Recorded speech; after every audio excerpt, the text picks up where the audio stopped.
Oke, selanjutnya itu adalah beban tumpukan kapal gitu. Nah, ini sebentar saya tekankan sekali lagi, mungkin tadi kalau kalian terlalu cepat tidak sadar bahwasanya MS dan MA ini bukan MS dan MA, bukan MS dan MA dari struktur keseluruhan. Jadi MS dan MA ini dalam arti sendiri dan arti tambahan dari struktur atas saja. Struktur atas saja, gelagarnya saja, tidak termasuk, enggak, bukan termasuk pilar gitu. Kan dianggap pusat massa yang bekerja menggetarkan si pilar itu adalah masanya si jembatan atas. Gitu ya. Saya ulangi lagi gitu. Selanjutnya untuk beban tumpukan kapal. Nah, ini spesial hanya ada pada pilar.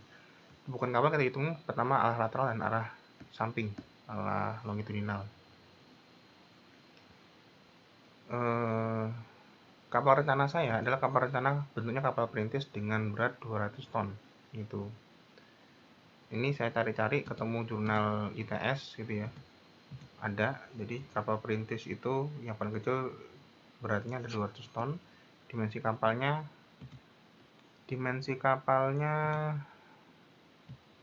untuk panjang LPP ini, panjang tenggelamnya ini. Panjang yang tenggelam itu adalah 39 meter. Kedalaman draftnya kalau diisi penuh itu 2,3 meter. Draft ini loh. Kedalaman tenggelam lambung kapal. Kecepatan rencana kapal itu saya asumsikan 1,1 meter per second. Ini asalnya dari kilometer per jam, itu setara dengan 4 kilometer per jam, dijadikan meter per second gitu. Jadi saya asumsinya ya kapalnya kalau lewatin jembatan mesti pelan-pelan lah ya gitu. Saya udah nggak punya bayangan sih sebenarnya berapa kecepatan kapal ketika di sungai, cuman ini saya asumsikan 4 kilometer per jam, di konversi jadi meter per second, jadi 1,11 meter per second. Kedalaman sungai rata-rata tahunan ini ada 2,7 meter. Ini yang data awal tadi, data sungai di sini nih tuh 2,7 meter. Saya utak-atik emang, jadi angka 2,7 itu gara-gara ini sebenarnya, gara-gara ngitung tumbukan kapal ini. Kemudian jarak bebas antara sungai ke lambung kapal atau clearance ini, jarak clearance dari sini sampai ke dasar sungai ini kan berarti sama dengan kedalaman dikurangi draft. Kedalaman 2,7, draftnya 2,3, berarti kan clearance cuma 0,4 meter, setengah meter clearance-nya gitu. Rasio clearance dibagi draft itu adalah 1,0174, sehingga nilai koefisien hidrodinamisnya harus interpolasi antara 1,05 sampai dengan 1,25. Kenapa? Karena SNI jembatan mengatur kalau 0,1 rasio antara clearance dibagi dengan draft itu dia nilai CH-nya cuma 1,25. Kalau clearance-nya lebih dari 0,5 antara clearance dibagi draftnya, maka dia 1,05. Nah, kita itu adalah di 0,174. Kita ada di sini 0,174, kira-kira di sinilah gitu. Itulah mengapa kita melakukan interpolasi linier. Sudah saya hitung menggunakan interpolasi linier, ketemulah antara 1,25 dan 1,05, ketemu 1,137. Kemudian menghitung berat penuh kapal, jadi kapal dimuati dengan kargo sama dengan berat mati kapal DWT tambah 1/4 BD kodrat dikali LPP dikali berat jenis air garam. Air garam ya, ini kan sungai, itu dianggap sama aja lah ya. Gamma A itu nilainya bukan 1 ton tapi 1,03 ton per meter kubik. Jadi kita ngikuti kayak berat jenis air laut ya gitu. DWT kan tadi 200 ton nih, 200 ton kan deadweight tonnya. Jadi berat mati kapal 200 ton ditambah berat kargo itu dihitung dari volume air yang dipindahkan. Ingat ini hukum Archimedes, volume yang dipindahkan itu sama dengan disetarakan dengan volume silinder. Jadi bentuk lambung kapal ini dianggap silinder dengan diameter adalah kedalaman draft dengan panjang LPP. Itu ceritanya ya, 1/4 BD kuadrat dikali LPP dikali gamma air, ketemulah 370,75 ton. Jadi kalau berat mati kapal 200 ton, kalau diisi penuh dia bisa sampai 370 ton. Energi kinetik kapal yang bergerak sama dengan CH dikali setengah W dikali V kuadrat dibagi G, ketemu angka 26,52 ton. Ini memang ada keanehan, emang bener. Jadi kan awalnya saya pikir W ini kan kilonewton, tapi ternyata tetap dalam ton. Ini ton dibagi gravitasi, lucu ya. Jadi ini ton, ini meter per second, ini gravitasi biasa meter per second kuadrat, ketemulah 26,52 ton meter. Itu satuan energi kinetiknya. Kenapa? Angka inilah nanti kita lihat di tabel performa Fender. Seperti saya sudah sampaikan di teori kemarin, saya ambil dari sebuah perusahaan penghasil Fender. Ini angka 26,52 berarti kan itu ini yang cocok dengan tipe SF1000H varian 1 dengan energi absorption-nya EA-nya adalah 28,5 gitu. Artinya Fender ini mampu menahan gaya benturan dari kapal besar 26,52 ton. Itu ceritanya. Karena kan energi yang mau diserap itu 28,5, sedangkan yang energi kinetiknya si kapal yang bergerak cuma 26,52, sehingga kan lebih aman karena lebih besar gitu. Nah, hasilnya apa?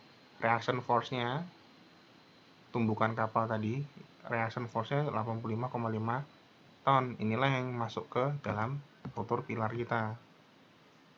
Reaksi Fender inilah yang menjadi beban tumbuk kapal gitu. Karena kan si Fender itu dia menyerap sebagian energinya tumbukan kapal, sehingga cuma tinggal 85,5 ton. Dimensi kapal perintis ini, bentar saya bukakan sumber jurnalnya deh. Apa kok ini dimensinya?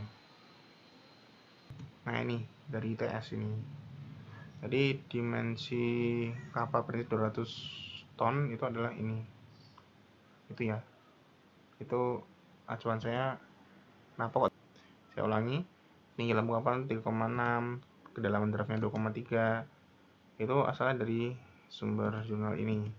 Sehingga kita mencarilah tinggi lambung kapal yang berada di permukaan air itu sama dengan tinggi lambung dikurangi yang draft 1,3. Ini apa sih Pak? Ini tuh ini loh. Nah ini loh. Nyari nilai ini loh, tinggi H-aksen ini loh. Jadi kalau ini kan muka air banjir, kemudian ditambahi tinggi bagian yang mengapung, ketemulah lengan momen terhadap fondasi maupun terhadap kolom. Itu ceritanya. Gitu. Jadinya H-aksen itu 1,3 tuh ini. Jadi 1,3 tambah kedalaman banjir tambah H pel cap, ketemulah ketemulah lengan terhadap fondasi. Sedangkan terhadap kolom cuma tinggal H banjir tambah tinggi kapal yang mengapung di atas. Dari sana ketemulah bending momen yang cukup besar 5.264 untuk fondasi dan 3.606,6 untuk di kolom itu. Nah, selain arah lateral, jadi benar-benar nabrak apa adanya, kita juga memperhitungkan kalau dia tabrak samping. Jadi kalau lagi bermanuver tuh ternyata nggak sengaja nabrak pilar kita ke arah longitudinal. Kemudian ini jenis kapal tetap menggunakan kapal perintis 200 ton. Sudut tumbukan saya asumsikan 20 derajat. Ini asumsi kon.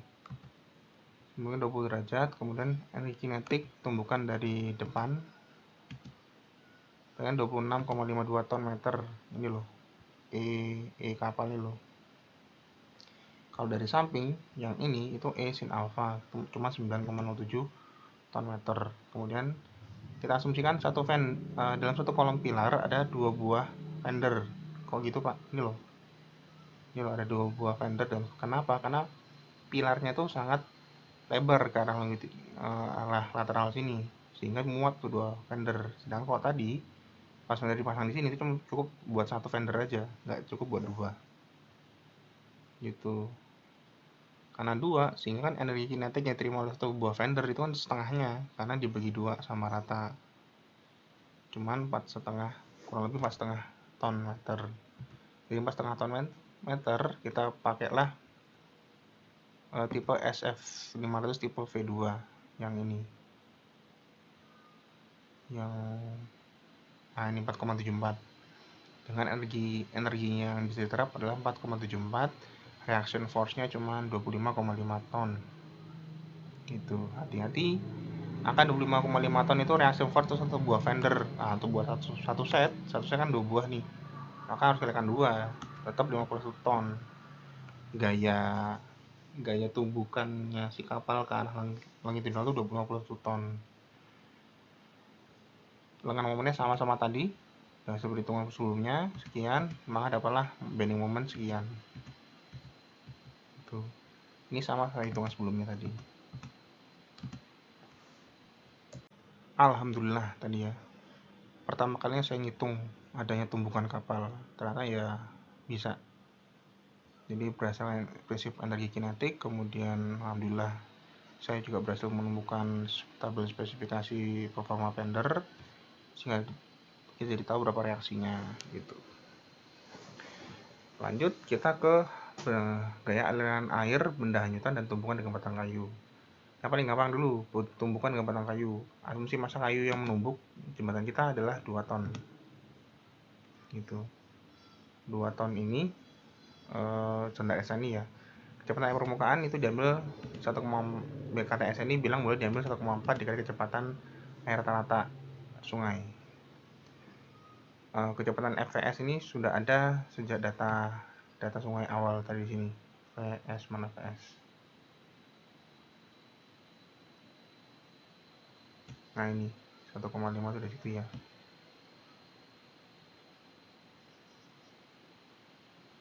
Mana tadi? Makin jauhnya.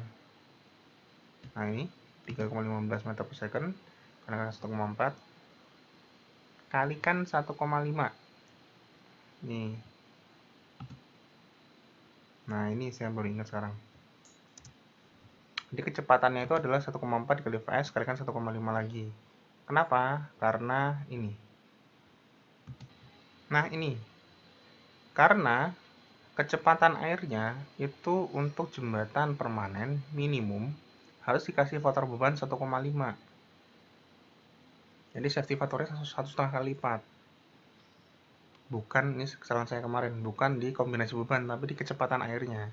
Sehingga kecepatan air tadi yang di data sungai tadi 1,5 meter per second kalikan 1,4 karena dia peraturan SNI, masih kalikan 1,5 faktor kepentingan dari jembatan. Itulah kenapa jadi 3,15. Jadi asalnya 1,4 dikali kecepatan rata-rata data sungai kalikan di faktor beban 1,5 gitu. Dengan lendutan elastis kolom tabel 26 dia lihat besarnya adalah 0,075, maka gaya tumbukan kayu adalah massa dikali kecepatan kuadrat dibagi D. Nah, massanya dalam satuan ton, kecepatannya dalam satuan meter per second, D-nya adalah satuan meter, ketemulah 264,6 kiloton. Karena ton dikalikan dengan percepatan. Gitu. Nah, tumbukan kayu nanti kita bandingkan dengan hanyutan, mana lebih besar. Pada SNI bilang koefisien saat hanyutan itu adalah 1,04. Itu standar SNI-nya. Kecepatan rata-rata itu adalah 1,5 dikalikan dengan kecepatan rata-rata. Nih, ada 1,5-nya nih. Dikalikan 1,5 faktor bebannya. Karena kecepatan rata-rata kalau nggak salah cuma 1,5 ya. VS kita cuma 1,5 kok sebenarnya. Nah, ini. Jadi kalikan 1,5 lagi jadinya ke 2,25. Kemudian kedalaman hanyutan 1,2 meter nih dari SNI ya. Kedalaman hanyutannya standar SNI bilang minimal diasumsikan 1,2 meter. Kemudian panjang bentang berdekatan, bentang 1, bentang 2 itu adalah 20 meter, sehingga panjang hamparan kita adalah 25 meter. Ini kalau masih bingung kenapa, saya ulangi lagi teorinya. Kenapa kok kayak gitu? Ini loh panjang hamparan. Jadi panjang hamparan itu diambil setengah dari jumlah bentang yang berdekatan. Bentang 1 tambah bentang 2.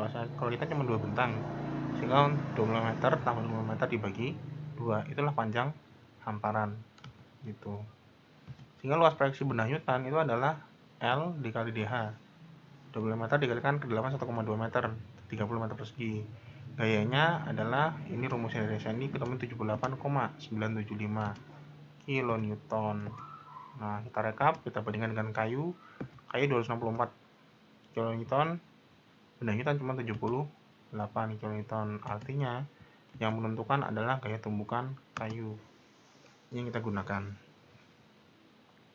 Ngaruhnya di mana? Ngaruhnya di pusat gayanya. Ingat, kalau pusat gaya tumbukan kayu itu ada di muka air banjir. Kalau pusat gayanya si hanyutan itu ada setengah dari kedalaman banjir. Nah, kebetulan kita menggunakan tumbukan batang kayu, maka di muka air banjir gitu. Kayak ini nilainya H banjir tambah tinggi PL cap itu untuk fondasi. Kalau kolom dia ini, maka momennya ini. Seperti itu.